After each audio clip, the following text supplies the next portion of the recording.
Vamos a pasar seguidamente a la presentación de la Federación de Instituciones Privadas de Educación Superior, FIPES, que agrupa a las siguientes entidades educativas de educación superior: Universidad Científica del Sur, Universidad de San, Universidad Privada del Norte, Universidad Particular de Ciencias Aplicadas UPC, Universidad San Ignacio de Loyola, Universidad Continental de Huancayo, Universidad de San Martín de Porres y Universidad Le Cordon Bleu, y Universidad Tecnológica del Perú, UTP.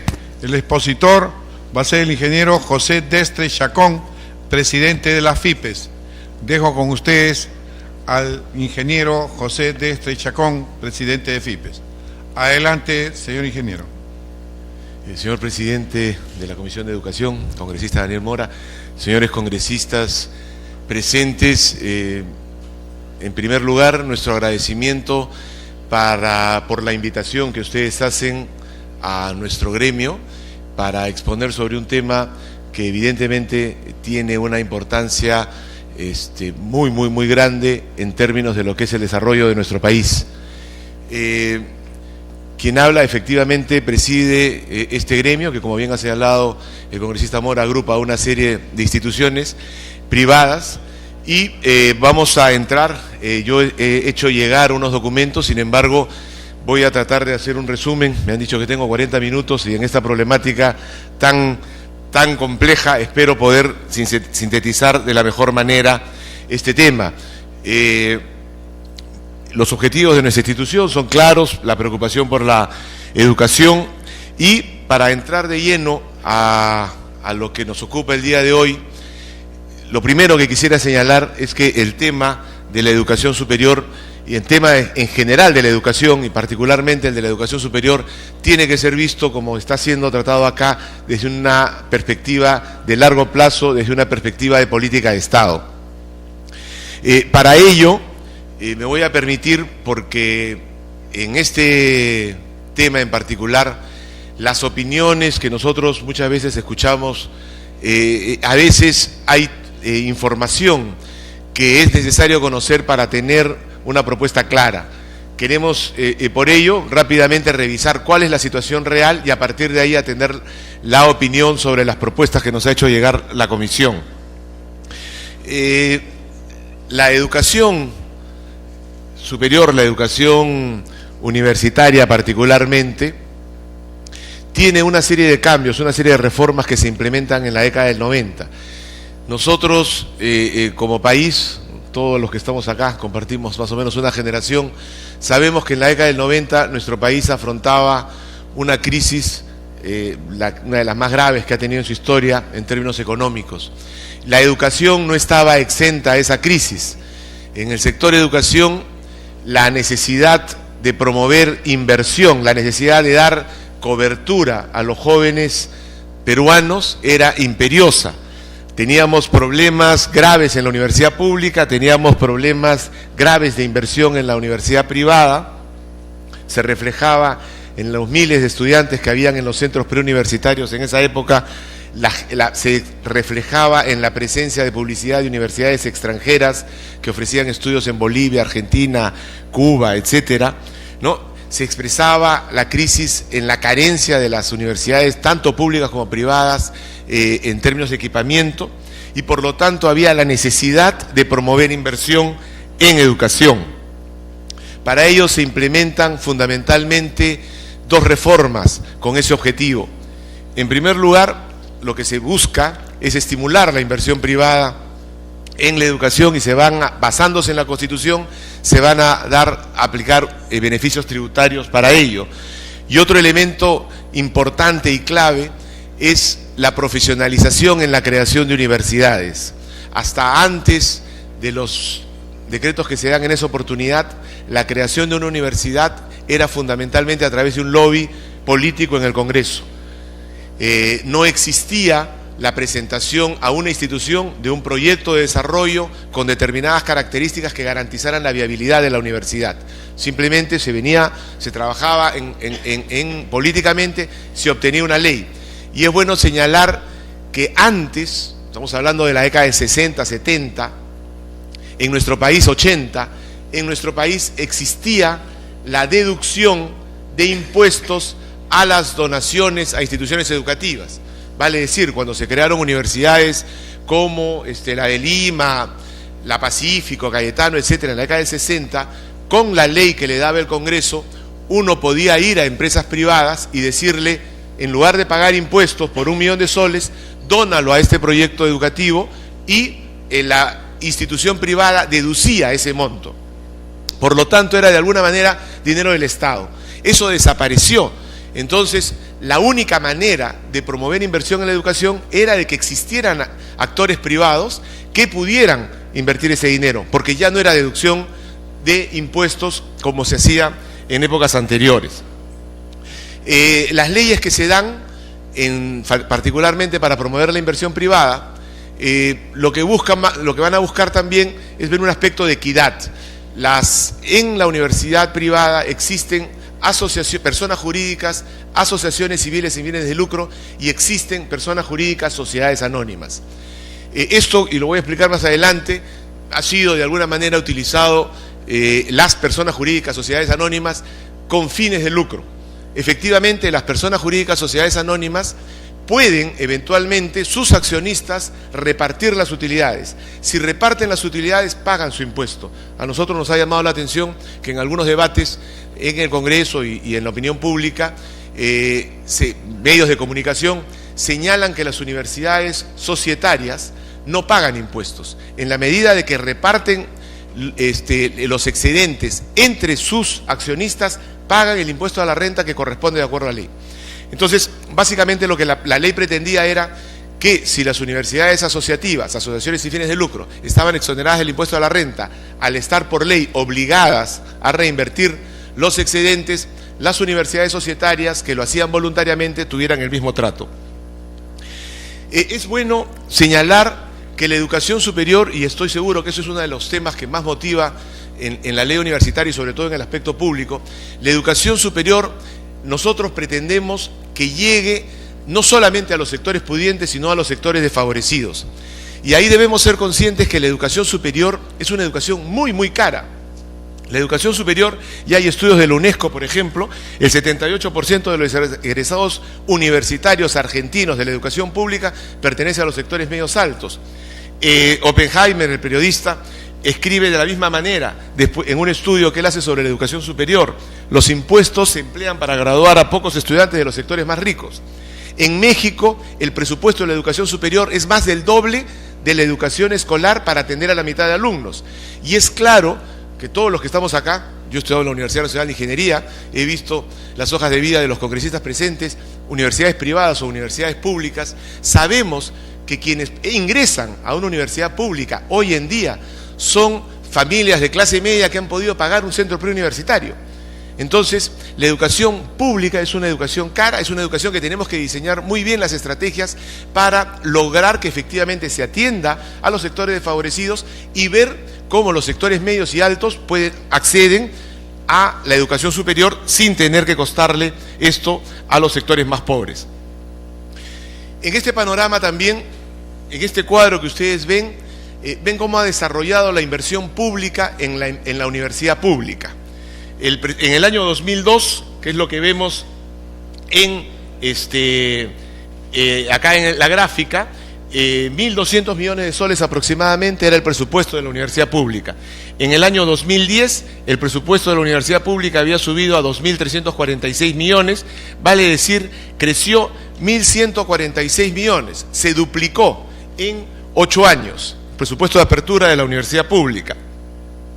El número de estudiantes del 2002 al 2010, la barra roja es la universidad pública, básicamente creció en 37.000 alumnos, ¿no? Prácticamente, ustedes ven el comportamiento de la curva, prácticamente estable.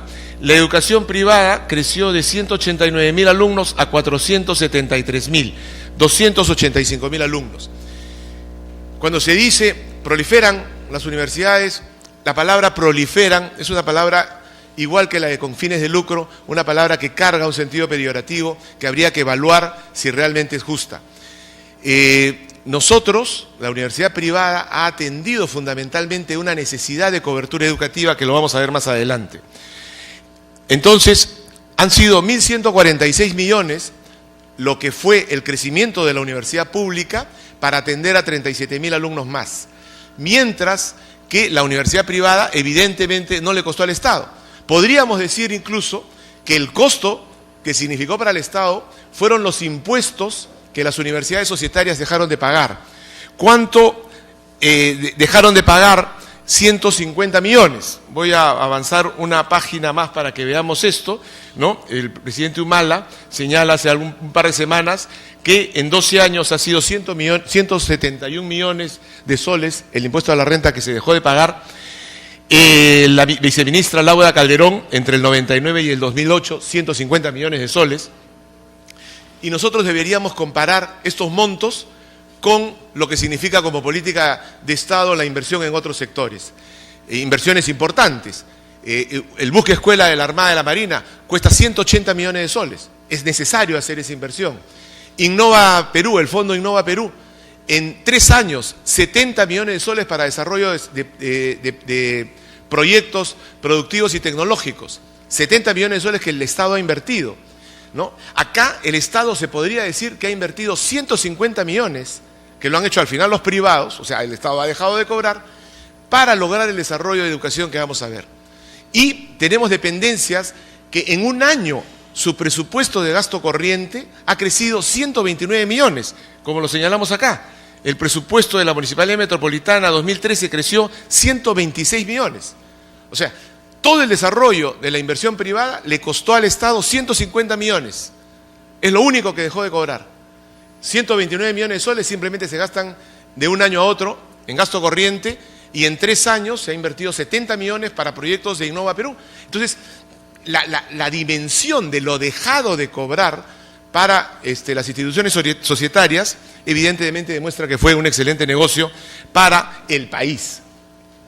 7-1 ha rendido la inversión si comparamos los 1.146 millones que creció la universidad pública versus los 150 millones que dejó de cobrar.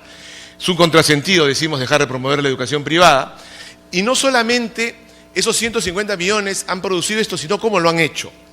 Los 150 millones, perdón,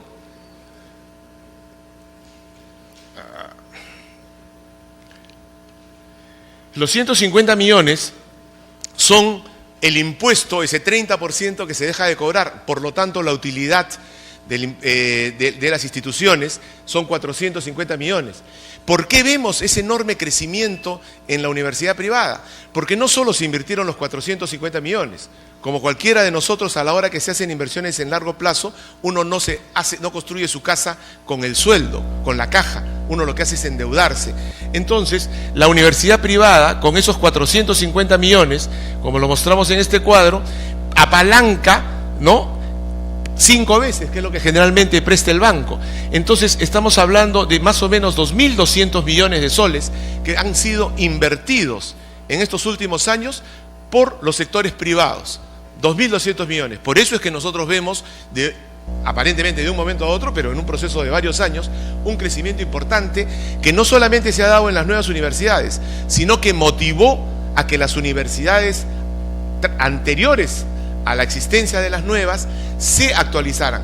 Vale decir que FIPES no solo representa a instituciones nuevas, nosotros tenemos como agremiado a la Universidad de San, como agremiado a la Universidad San Martín de Porres, porque compartimos los mismos criterios. Creemos que se están haciendo relativamente bien las cosas y evidentemente hay que mejorar. ¿Cuál es la evaluación de estas reformas? En educación uno evalúa 2 aspectos importantes: cobertura y calidad. Lo que nosotros vamos a ver es que la cobertura ha sido resuelta de alguna manera satisfactoriamente, pero con problemas hacia futuro.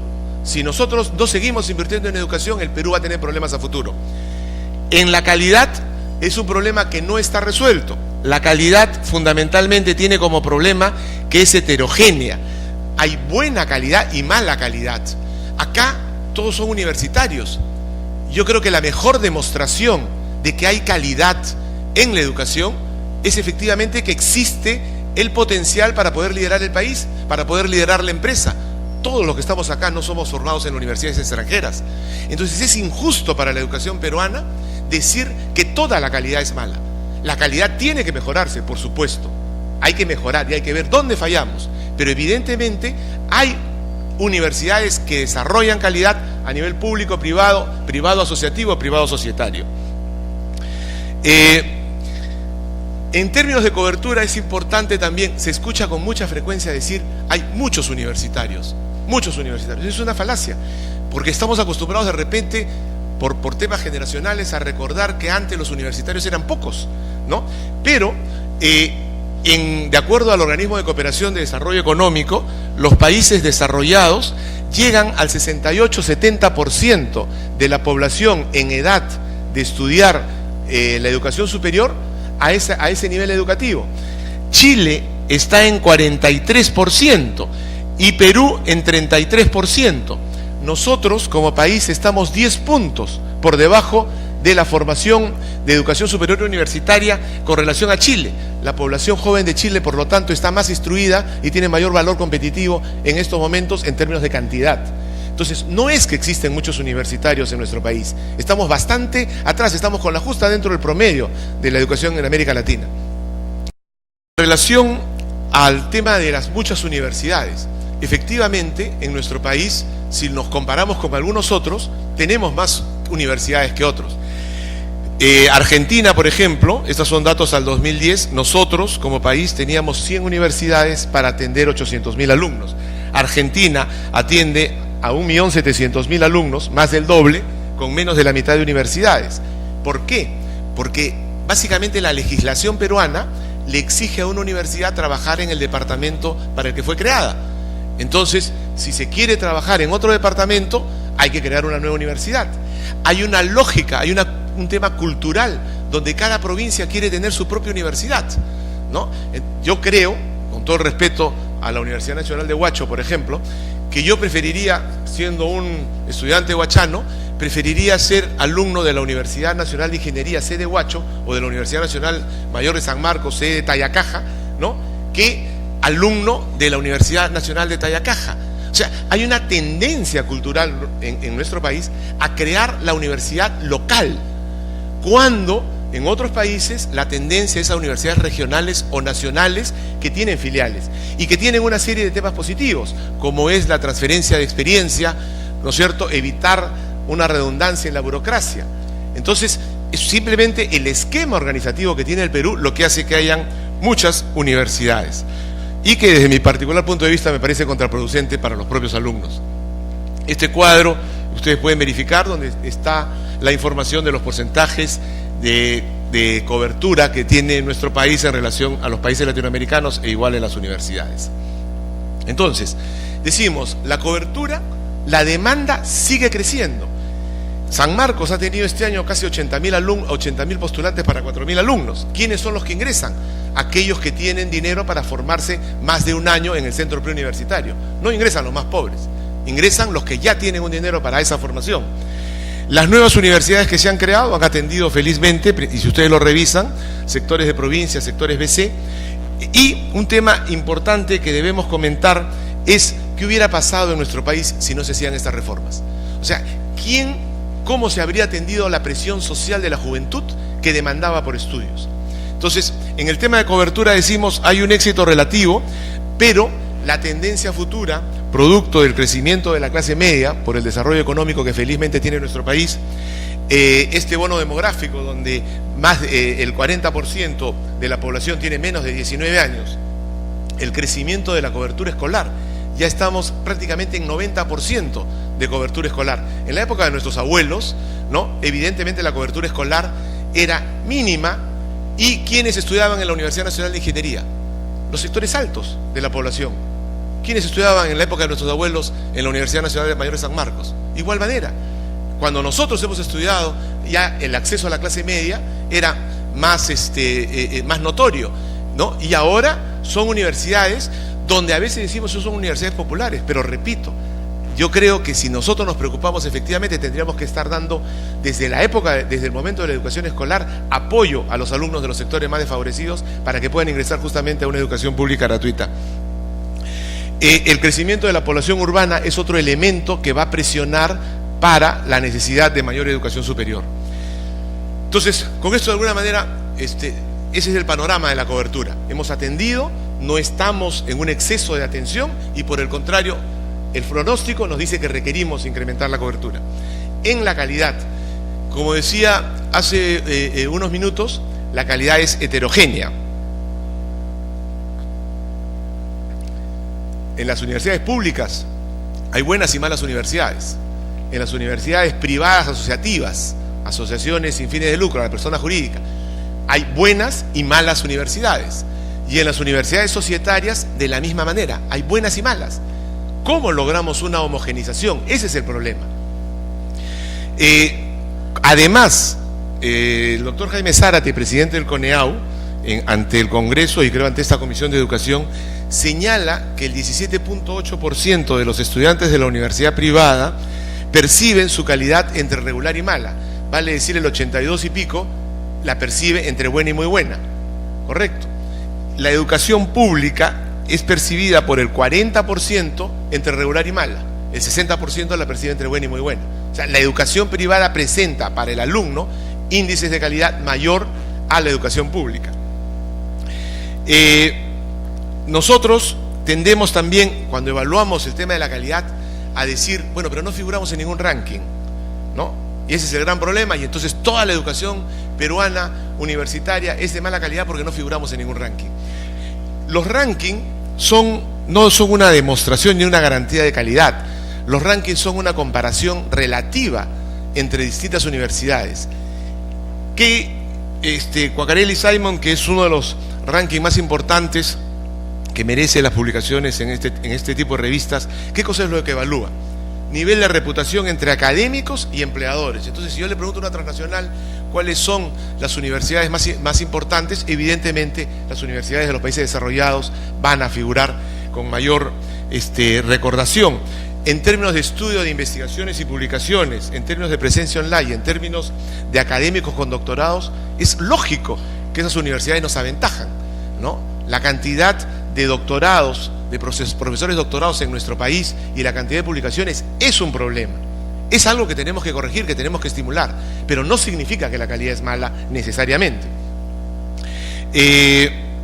Evidentemente, en un país también donde recién vivimos un desarrollo en la minería y en otros sectores, un desarrollo industrial, ¿no? Y antes ha sido un país fundamentalmente dedicado a servicios y un país que viene de 30 años de crisis económica, es difícil que la investigación haya estado desarrollada. Yo creo que es oportuno que nos preocupemos en este momento, pero hace 20 años evidentemente ni nos preocupaba eso, los problemas eran mucho más de subsistencia, ¿no es cierto? Entonces ahora es el momento justamente de preocuparse, pero eso es lo que estamos cargando como lastre. Entonces, ¿no? Resumiendo, para pasar a las propuestas, el modelo de promoción a la inversión privada en educación ha sido exitoso para el país desde nuestra perspectiva, en términos de costos, en términos de resultados, en cobertura, ha sido importante, en términos de calidad, hay que homogeneizarla y esa es la tarea principal que nosotros planteamos. Hay que promover la investigación, es una tarea indispensable también. Hay que incluso ver los temas de deporte vinculados a la participación de las universidades en este tema y hay que fiscalizar mejor el gasto. Nosotros como universidades privadas decimos efectivamente, el Estado tiene todo el derecho y la obligación de fiscalizar correctamente el gasto que se hace a las universidades societarias y a las universidades asociativas. Y repito, esto es compartido por las asociativas como ESAN y San Martín, que forman parte de nuestro gremio. Debe supervisarse la educación también asociativa, y acá en el documento que yo les he pasado está todo el tema constitucional que garantiza o que sustenta el beneficio tributario. La lógica del constituyente en el año 93 fue: nuestro país requiere de educación, lo más pronto posible debemos tener una educación de alta calidad, por lo tanto debemos estimular a que todos los excedentes que se generan sean reinvertidos en la educación. La asociativa está, por ley obligada a hacerlo. La societaria queremos que reinvierta todos sus excedentes, entonces le damos el crédito tributario a la reinversión. Si no quiere reinvertir sus excedentes, paga sus impuestos. Ese es básicamente. O sea, cuando hablamos de negocio, ¿no? Es un tema que hay que revisarlo. O sea, si efectivamente hay universidades que retiran sus excedentes, van a pagar su impuesto a la renta, ¿no? Lo que estamos haciendo es estimular que esas universidades voluntariamente reinviertan sus excedentes en pro de una mejor calidad educativa. Y eso es lo que hemos hecho y eso es lo que ha motivado que inclusive universidades más antiguas tengan que actualizar su equipamiento, su infraestructura para poder competir. No voy a obviar todos estos temas de los constitucionalistas que opinan en ese sentido para pasar al tema de propuestas. En el tema de propuestas he juntado algunos de los pedidos que nos hacía la Comisión de Educación en temas de cómo vemos las universidades, el tema y las universidades privadas, el tema de la autonomía y el tema de los regímenes académicos y administrativos. En principio, lo que nosotros señalamos es evidente que hay una diferencia. Una cosa es la universidad privada, otra cosa es la universidad pública. En relación a la autonomía, como decimos en el título, es indispensable para dos temas: para el desarrollo de la democracia y para la innovación y la ciencia. El siglo XX lo que demostró fue que la autonomía fue clave, sobre todo en países, en todos los países a nivel mundial, en América Latina, para el mantenimiento de la democracia. Eso es lo que nos ha mostrado el siglo XX. Creemos que los rectores, por lo tanto, es bueno que sean independientes al aparato estatal del gobierno. Nos parece valioso. Cuba, todos los rectores son colocados por el Ministerio de Educación, ¿no? Nosotros creemos que genera una dependencia que evita que la universidad, un centro de discusión de ideas, ¿no?, pueda aportar al país en un sentido crítico. Creemos, sin embargo, que tampoco debe darse, y Javier Sota, ex rector de la Universidad Nacional de Ingeniería, señala cuando fue ministro en un informe del 2006, el problema grave que tiene la universidad pública por la manera como está organizada para elegir a sus autoridades. Hay un video en YouTube, ¿no es cierto?, donde en las últimas elecciones sanmarquinas se muestra, ¿no?, cómo los delegados del tercio estudiantil tienen que mostrar su voto al personero, ¿no? Bueno, y ahí se dan afirmaciones del motivo por el que hay que mostrar ese voto, ¿no? Aparentemente, a mí no me consta, pero aparentemente porque se compran los votos. Eso lo señala Javier Sota en el año 2006, ¿no? Entonces, algo hay que hacer, evidentemente, ¿no es cierto? No destruir todo lo que es un sistema que tiene una independencia y que ayuda a esta universidad pensante, crítica, pero tampoco llegar a esta organización corporativa que genera las corruptelas que se señalan en una serie de informes. Contraloría debería fiscalizar el ejercicio económico de una universidad pública, la acreditación debería ser obligatoria para la universidad pública. En lo académico, el otro elemento de la autonomía, además de lo político, es la autonomía en lo académico. La innovación, la ciencia no puede crecer si no hay autonomía. O sea, a mí yo no le puedo estar diciendo a un investigador sobre... O sea, evidentemente, pues yo puedo priorizar como país, como institución, ¿no es cierto? Pero yo no puedo regir, no puedo normar lo académico, yo no puedo intervenir. Había un pésimo ejemplo en los últimos meses en la Asamblea Nacional de Rectores que felizmente fue modificado por las autoridades de la Asamblea, pero a nivel de funcionarios, a pedido de colegios profesionales, de algún colegio profesional, se dijo que el nombre de una carrera no podía llevar la conjunción I, no podía ser un profesional egresar con el título de Administración y Finanzas. Nosotros fuimos a conversar, ¿no? Y la Universidad Nacional de Ingeniería tiene Arquitectura y Urbanismo Ambiental hace muchos años. La Universidad Mayor de San Marcos tiene Enfermería y Salud Pública, si no recuerdo mal. O sea, la conjunción I, ¿por qué no se podía usar? Hay ejemplos internacionales, ¿no? Sin embargo, el derecho de opinar y de supervisar estaba restringiendo la entrega de los carnets universitarios para las universidades que tenían este tipo usaban la conjunción en el nombre de las carreras. Otro mal ejemplo, el Ministerio de Educación, que aprueba los planes de estudio de nuevas carreras, ¿no? Se pide a las instituciones que tienen que tener planes de estudios actualizados. Sin embargo, se hace una cola interminable en el ministerio, como se haría en cualquier organismo supervisor. Si yo tengo que llevar el plan de estudios de derecho porque creo que quiero hacer modificaciones y me lo tiene que aprobar una instancia, entonces una serie de doctores, ya sea en derecho o si es una carrera de ingeniería, en ingeniería hacen un plan de estudios y tendrían que pasar a ser aprobados. Eso, y aprobados por colegas, por pares. Eso nos parece totalmente inadecuado. La autonomía es clave para la democracia y es clave para la innovación y el desarrollo de la ciencia. Damos la bienvenida a la congresista Luciana León, que se incorpora a la comisión. Adelante. Buenos días. Entonces, ¿qué cosa es lo que sí, si nosotros pensamos en términos de gestión, de administración del sector universitario, debemos preocuparnos porque es una necesidad? Hay dos temas, hay dos funciones principales. La creación de una universidad, alguien tiene que hacerla. La creación de una universidad no puede ser como antes o como ha sido hasta hace poco para algunas universidades públicas, es simplemente una decisión política. La creación de una universidad implica la evaluación de un proyecto. Y entonces existe un organismo que es el CONAFU. Yo no sé si es él el que tiene que subsistir, qué sé yo, pero lo que sí sé como institución que ha pasado por CONAFU es que hay una experiencia de 15 años evaluando proyectos de universidades.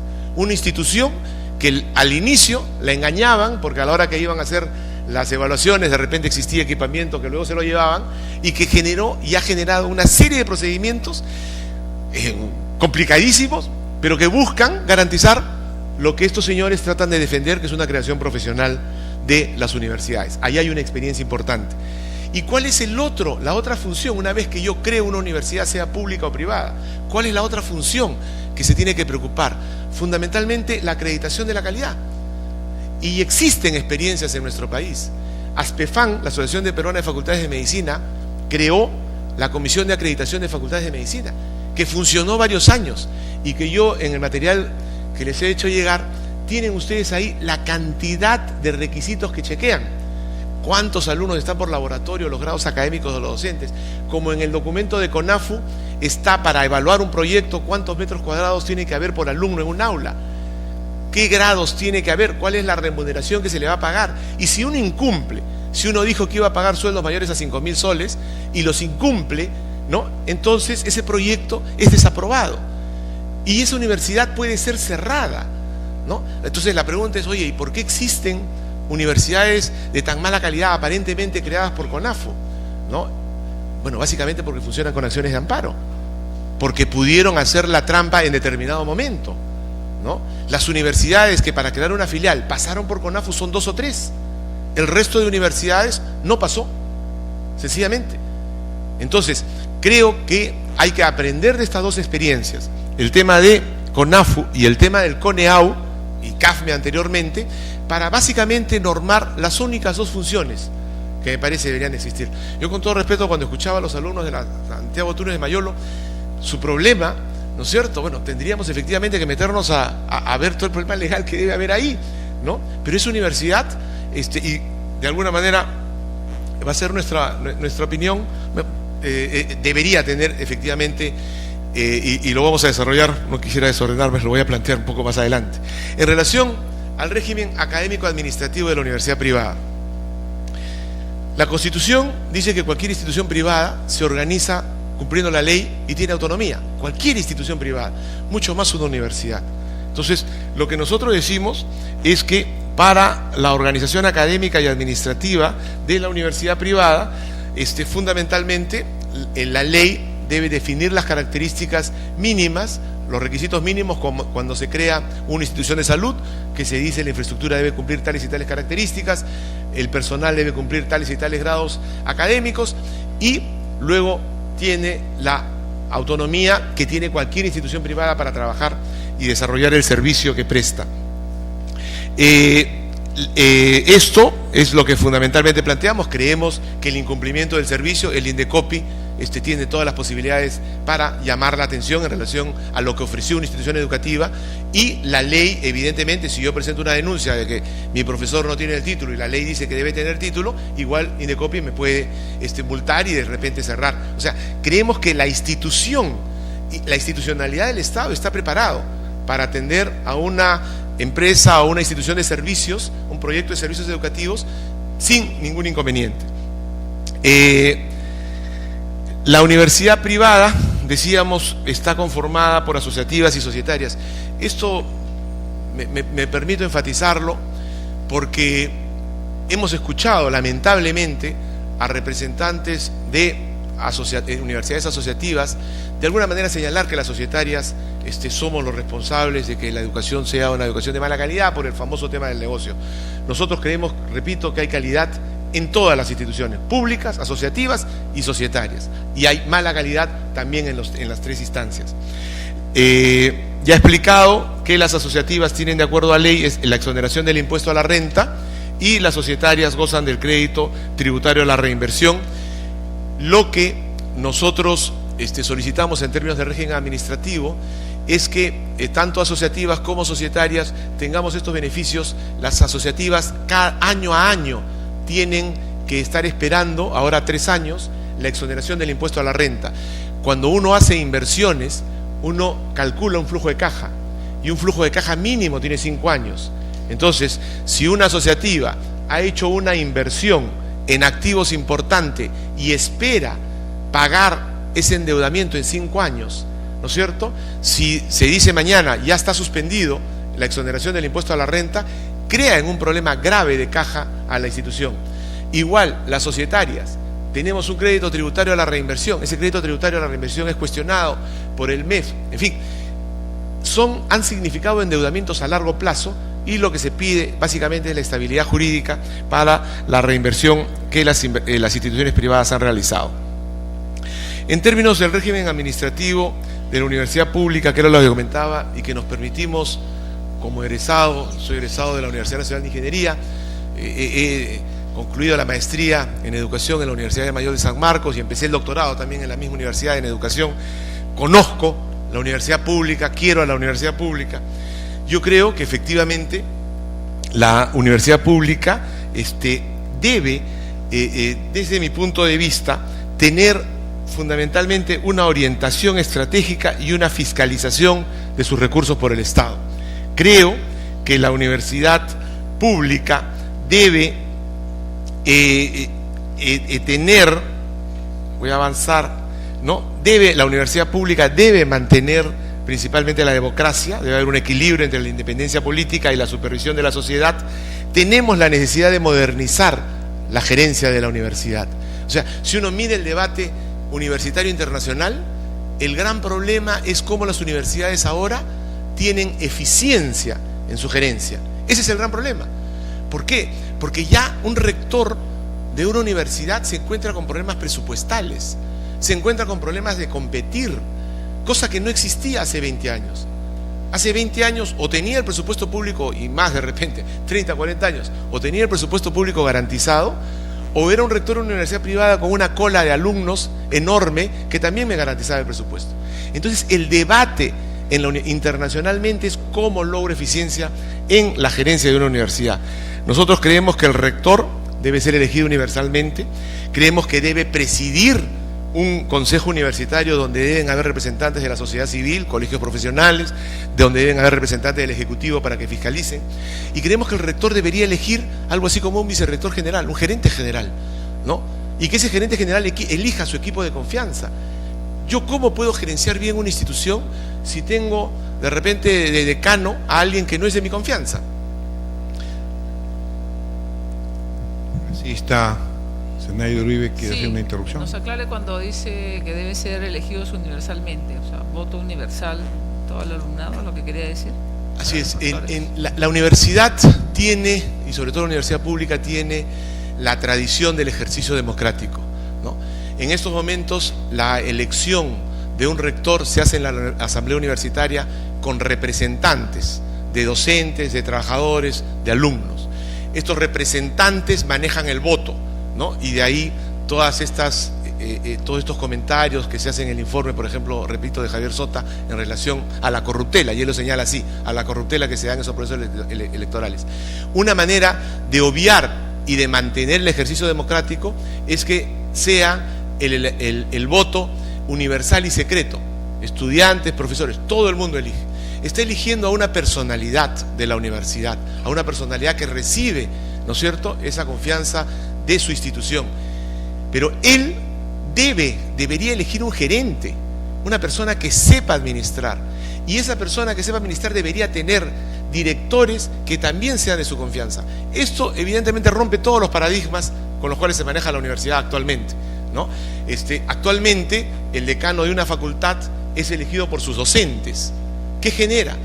Yo no le puedo llamar la atención, ¿no es cierto? Si yo soy el decano y ustedes son mis señores docentes, llamar la atención porque si quiero ser reelegido, luego no me van a elegir. Y entonces eso mantiene la mediocridad en la universidad pública. Universidad que es subsidiada por todos los ciudadanos del país, que vive con los recursos de los ciudadanos del país. Entonces, creemos que ahí hay que mirar con ojos distintos, ver lo que está pasando internacionalmente y efectivamente que se elija de rector a una persona que representa a la institución y que esta persona elija a alguien de su confianza para que gerencie. Zenaida. Gracias, presidente. Y en el caso de las universidades privadas, con relación a la elección del rector y de los decanos. En las universidades privadas existen dos personas jurídicas. La persona jurídica societaria, vale decir cuyo dueño es una sociedad anónima, tiene una junta de accionistas, tiene un directorio, ¿no? Y elige a las autoridades en función a la eficiencia. Va a tratar de buscar a la persona que le parece el rector mejor capacitado, va a organizarse inclusive de acuerdo a lo que ellos consideran. Nosotros, por ejemplo, creemos que el rector debe ser una persona que esté en directorio, ¿no? Una persona que esté en directorio y una persona que por sus cualidades de dominio de la ciencia, de dominio de los problemas sociales, de la educación, opina en ese directorio. Pero el trabajo menudo, el trabajo donde yo tengo que garantizar que en un aula se estén desarrollando planes académicos, el trabajo menudo donde yo tengo que garantizar que la parte administrativa sea eficiente, que la gerencia comercial, la gerencia administrativa sea eficiente, no es el trabajo de un rector, ¿no? Entonces, la privada que se organice como le parezca para lograr la eficiencia. La privada asociativa, o sea, cuyos propietarios son asociaciones civiles sin fines de lucro, antes se regían por la ley universitaria. Entonces, universidades privadas, la Pacífico, la Garcilaso, la Católica, etcétera, se regían fundamentalmente por la ley universitaria, igual que la elección pública. Representantes de los trabajadores, representantes de los docentes, representantes de los alumnos elegían al rector. Hoy se han adecuado al decreto legislativo 882 y esas asociaciones civiles tienen su propio estatuto y el estatuto de ellas define cómo se elige al rector. Yo debo decirlo porque creo que afecta a la educación privada. Por ejemplo, se habla mucho de un rector de una universidad que tiene un sueldo de 2 millones de soles, ¿no? Eso es como que los miembros de una asociación, de un club, los miembros de la asociación de un condominio, ¿no es cierto?, ven que el presidente de un momento a otro se pone esa remuneración. No está cometiendo ningún delito, ¿no? Porque se ha puesto esa remuneración y está pagando sus impuestos. Pero ¿dónde está la ética de la autoridad y la ética del consejo que lo tiene que fiscalizar? Porque yo diría, con 2 millones de soles mensuales, yo de repente con el 10%, o de repente hasta con menos, contrato a una superestrella, ¿no es cierto?, como rector. Y ese 1.800.000 lo destino a mejorar el equipamiento. ¿Por qué no se hace? Porque evidentemente hay una participación de quienes lo deben fiscalizar y porque además no hay competencia. Porque todavía la oferta universitaria no atiende toda la demanda. Entonces es como que yo, digamos, pongo un consultorio médico y si tengo una cantidad de pacientes y los consultorios son pocos, puedo ser el peor médico del mundo, pero voy a tener cola, ¿no es cierto? Porque todavía la oferta no atiende toda la demanda. Entonces yo me puedo dar lujos en universidades, ¿no es cierto?, de excesos de este tipo y de mala calidad, porque todavía no hay una competencia que me quite a los alumnos. Por eso es el reclamo de muchas universidades cuando dicen proliferan, ¿no? No estamos atendiendo, como hemos mencionado, la cantidad de universitarios que se requieren y es buena hora que haya inversión. Pero basándonos en prejuicios y en paradigmas culturales, decimos, no, hay mucho universitario, ¿no? Y lo escuchamos de colegios profesionales, mucho universitario. Creo que la preocupación de la calidad es real, pero tenemos que ver otras formas de ver esa calidad. En la universidad privada, nosotros lo que decimos, por eso es que estamos llanos a cualquier fiscalización. El crédito tributario a la reinversión que se otorga a las universidades societarias elaboran un programa de reinversión que en la ley decía equipamiento e infraestructura. Nosotros tenemos que presentar ese programa al Ministerio de Educación y lo tenemos que enviar a SUNAT. Y eso es revisado Y SUNAT nos puede acotar y decir: usted, esto que ha invertido no es equipamiento, esto ha sido un viaje o esto ha sido un gasto que no es procedente. Y entonces yo tengo que pasarlo y pagar mi impuesto a la renta sobre ello. Las universidades asociativas no tienen este nivel de fiscalización. Las instituciones asociativas miembros de FIPES no tienen ningún inconveniente en que SUNAT y el Ministerio de Educación las fiscalice. Ningún inconveniente. La Universidad de la Universidad de San Martín de Porres, que se revisen, ¿no es cierto?, sus cuentas. No tenemos ningún inconveniente y es lo que pedimos, que la fiscalización sea una de las características de la educación privada. Sí nos parece que en estos momentos, en la ley del impuesto a la renta, es excesivo lo que se ha aprobado, porque por un error de una asociativa se le puede quitar 2 años la exoneración al impuesto a la renta. Nosotros creemos que si se detecta un gasto inadecuado en una universidad asociativa, se le debería multar con el 30%, vale decir que pague el impuesto a la renta por eso que se equivocó. Pero decirle a una universidad: te quedas sin la exoneración 2 años, es una medida draconiana que perjudica todo el ejercicio económico de la institución y de repente por un error.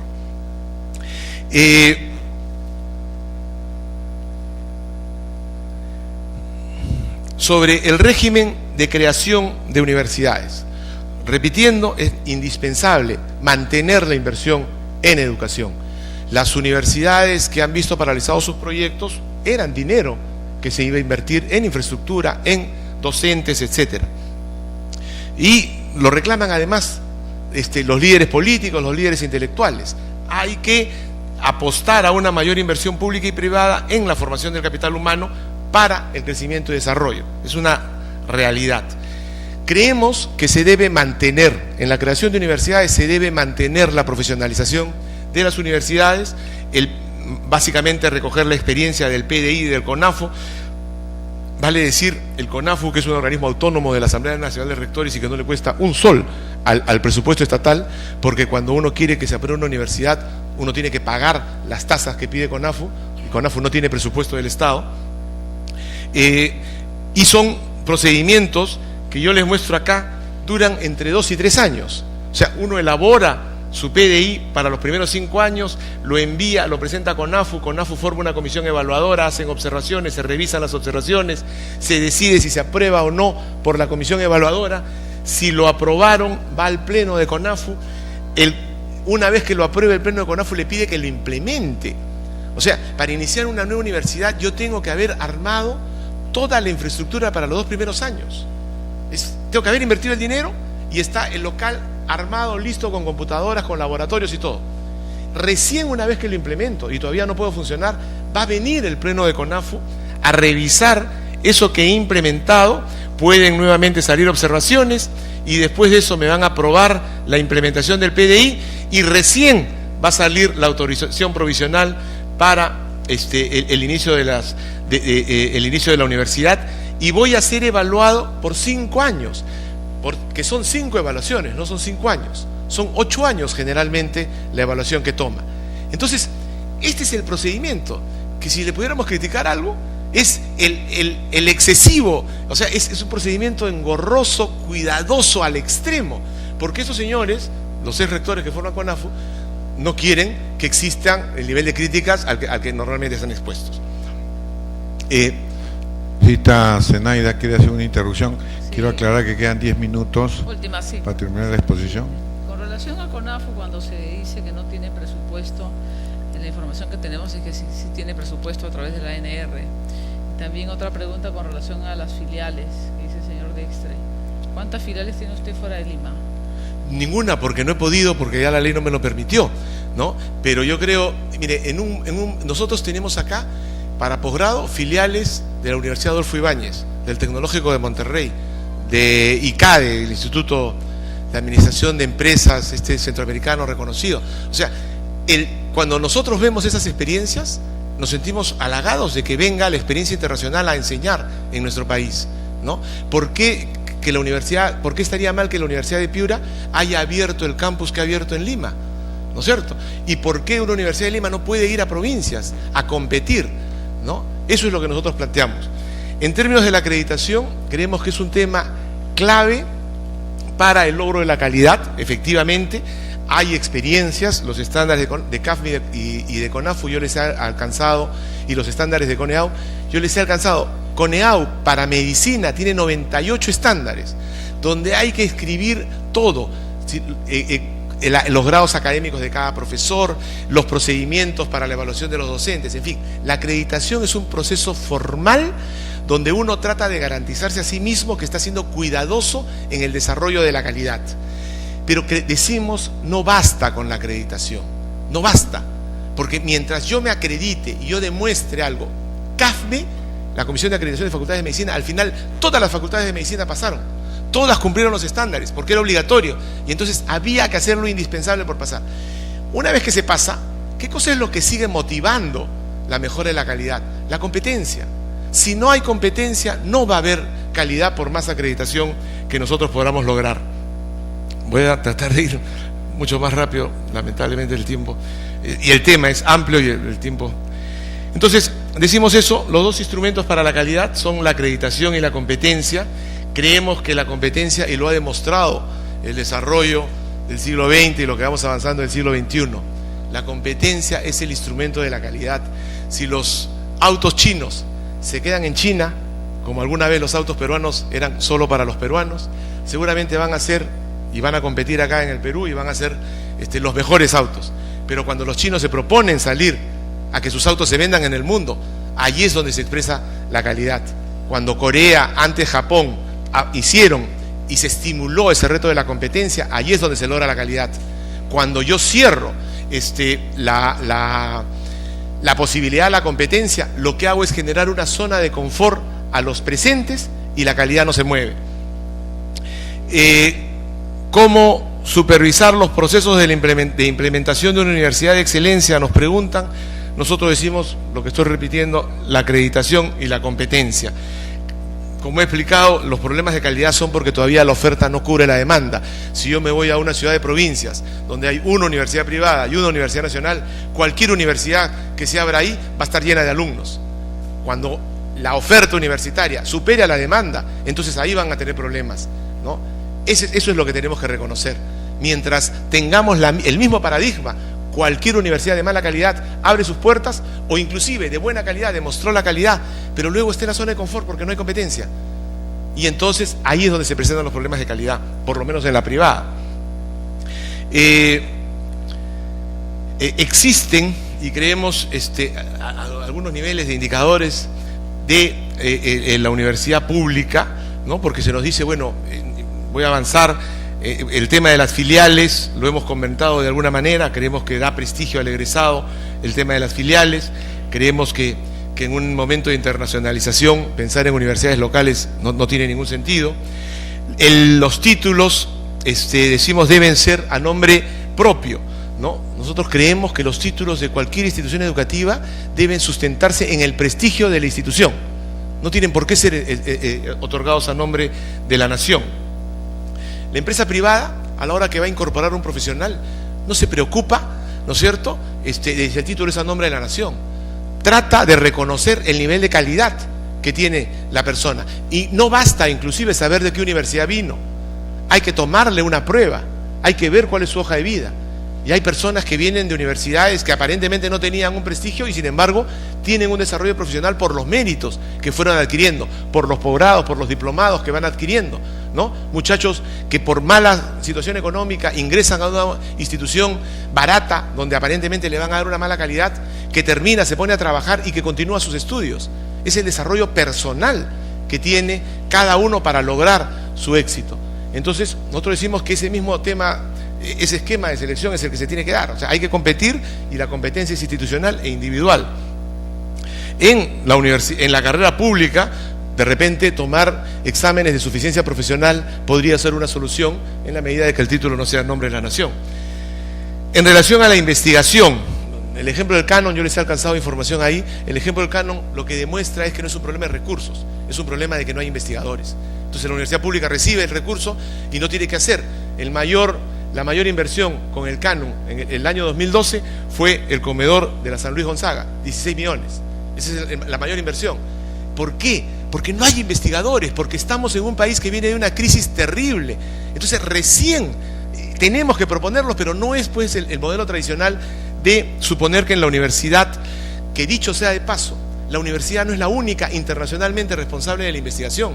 Hay modelos en otros países donde el dinero del Estado para la investigación se da a centros de investigación. El Centro Internacional de la Papa, por ejemplo, ¿no? Que son centros que efectivamente tienen una experiencia en investigación y que podrían ser reproducidos. Mucho más cuando la universidad no tiene una formación o una experiencia, una cultura hacia la investigación, que estamos tratando de desarrollar. Entonces, lo que nosotros decimos es que en este momento, si se piensa que la universidad haga investigación, debería propiciarse las alianzas, empresa, centros tecnológicos, por ejemplo, centros de investigación, universidad pública, universidad privada, porque tenemos que expandir esa cultura de investigación. Eso es uno de los temas que proponemos como alternativa, que no sea, que se norme, que de alguna manera los fondos se estimule a que los fondos tipo FinCit, ¿no? Sean fondos donde estén involucrados las universidades, las empresas públicas, privadas, las universidades y los centros de investigación existentes. Y le digo, nosotros tenemos esta motivación como universidades privadas por la investigación. FIPES tiene un comité que articula los proyectos de investigación. El ingeniero Augusto Mellado, paz presidente de Concitec, está en este comité, porque estamos tratando de construir esta cultura de investigación. Una interrupción al congresista Elías Ábalos. Señor presidente, gracias. Ingeniero José Dextre, en verdad no lo había reconocido físicamente. Nos conocemos hace más de 10 años y tanto trabajo. Lo felicito por su exposición, ha sido muy sintética, muy precisa. Y intervengo en este momento porque debo retirarme a una entrevista que tengo concertada con un funcionario y ojalá pueda volver a las 12:30. Pero pido permiso y le agradezco su exposición. Muchas gracias. Gracias, congresista Elías. Continúe, ingeniero Dextre. Gracias. Entonces, ¿qué es lo que nosotros proponemos también en relación a la investigación que está vinculado al beneficio tributario?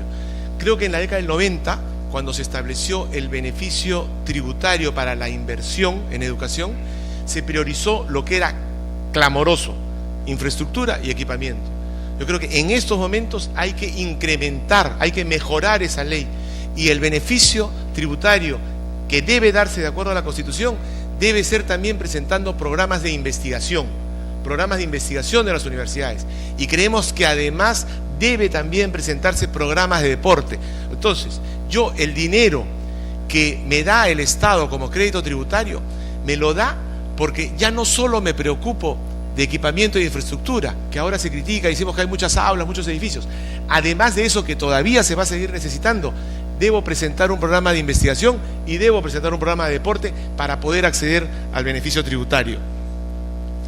En modalidades de la educación universitaria se señala y se critica los temas de educación virtual, los temas de educación semipresencial, estos temas donde se reconoce la experiencia adquirida. Nosotros creemos que de alguna manera es una resistencia al cambio en la educación.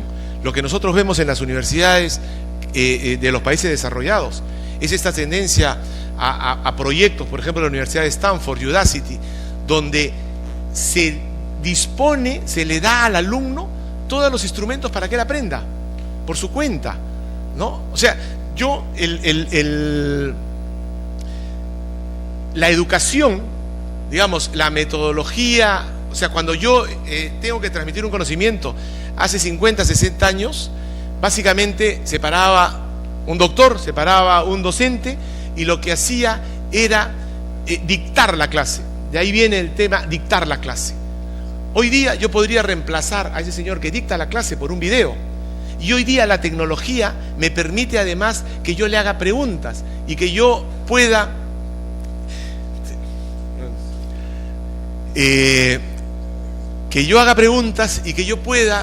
tener una serie de instrumentos didácticos para poder facilitar el aprendizaje de la persona a distancia.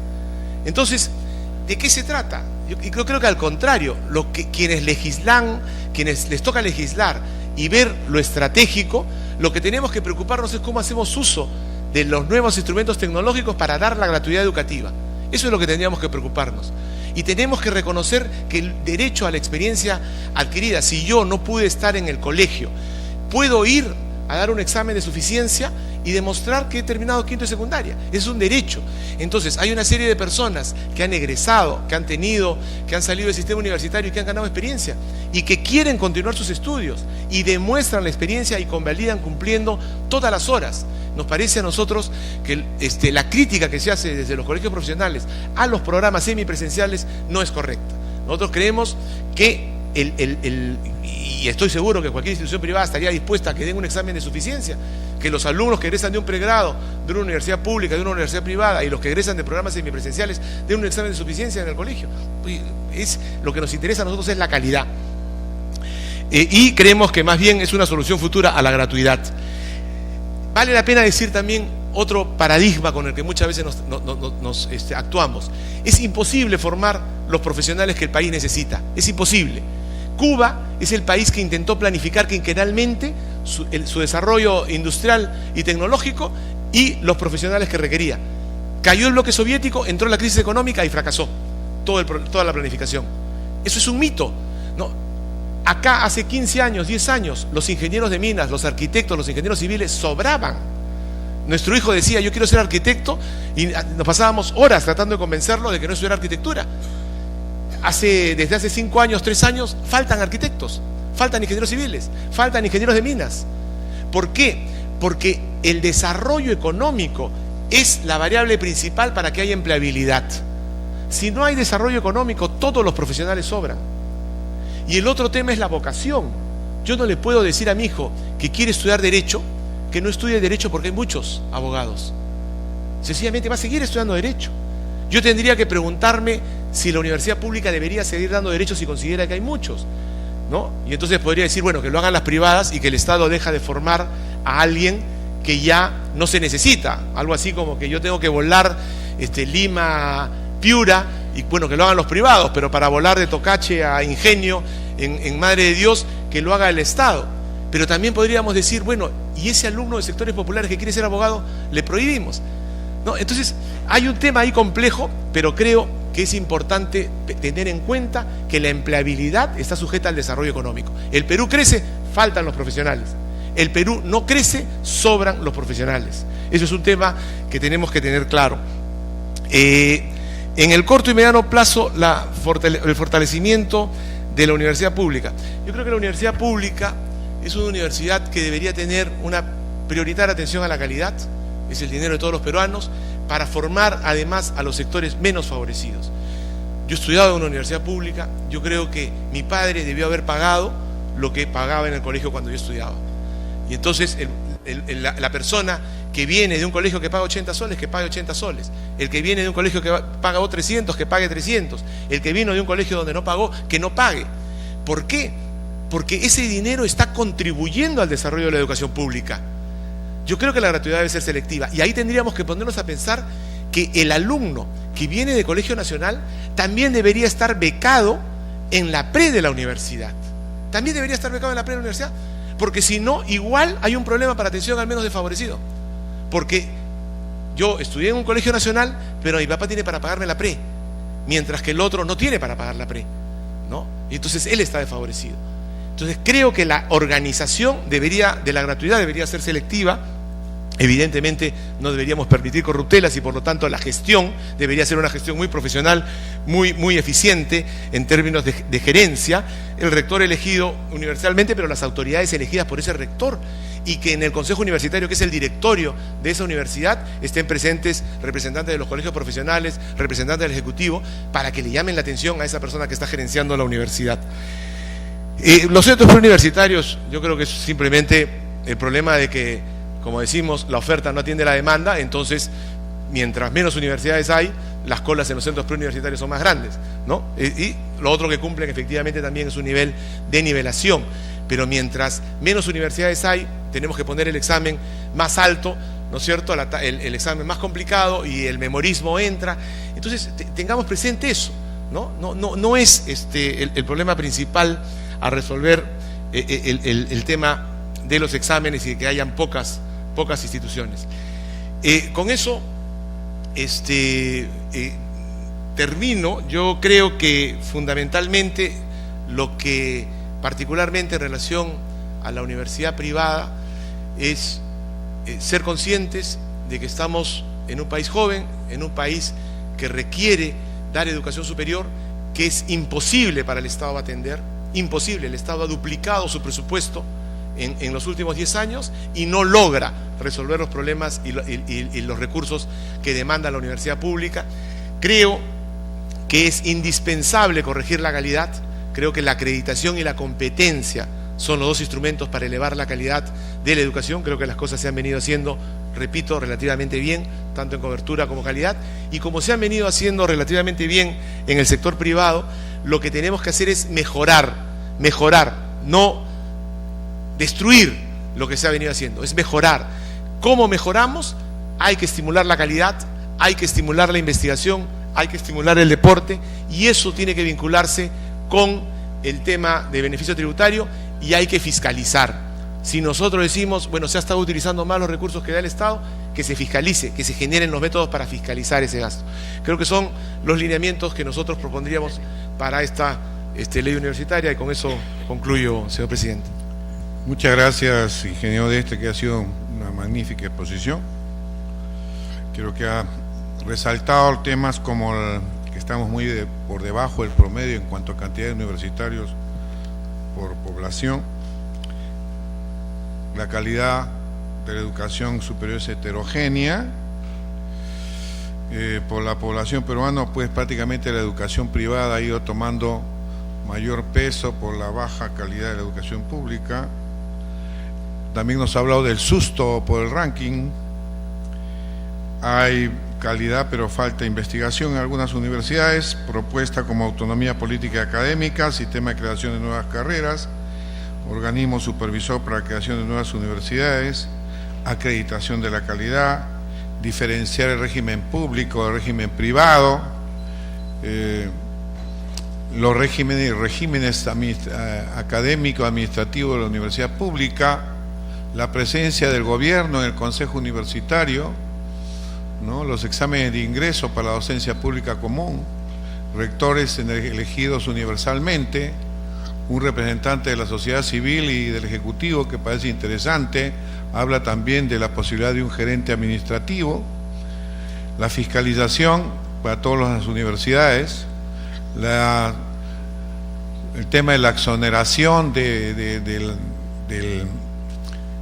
pago de la exoneración de impuestos en el tema cuando es sancionada una universidad, el CONAFU, bajo instituciones, yo le llamaría pues, resalta la labor del CONAFU, pero también decimos, se critica también la moratoria, pero también hemos visto universidades que ahora, que he estado en Piura, algunas le llaman universidades cocheras, nosotros le llamamos universidades garaje. Entonces hay universidades todavía cocheras, y la moratoria que se ha dado es para darnos tiempo de sacar una nueva ley. Sacada la nueva ley, pues a lo mejor la moratoria pierde también su efecto. CONAFU, filiales extranjeras que evidentemente hay en el país, y por qué no pueden haber filiales en el Perú de calidad. No basta con la acreditación, dice también que tiene que haber más competencia, ¿no? Habla de la ausencia de calidad, también de eficiencia en los docentes, títulos a nombre propio, no hay investigadores, promover alianza para la investigación. Eso tenemos, por ejemplo, en este momento la Cayetano se acaba de unir con la Católica para investigación, también para la creación de una nueva facultad, por ejemplo, de biomecánica, donde la Cayetano pone su experiencia en todo lo que es biomédico y la Católica pone toda su experiencia en lo que es mecánica electrónica. Títulos a nombres propios, programas de investigación y deporte en las universidades, me parece interesante. Imposible planificar, ahí hay un tema de debate, los profesionales que el país requiere, lo hemos visto cómo se ha hecho Corea del Sur, dice que solo la magia podrá determinar cuál es el número de profesores o profesionales que requiere el Perú. Los alumnos del colegio privado deben pagar lo que pagaban lo que pagan en su colegio en las universidades. Los colegios públicos, a lo mejor becados para las pre, etcétera, y realmente ideas novedosas que creo que hemos escuchado. Para rápidamente continuar con la siguiente exposición, le agradezco, para después el debate final.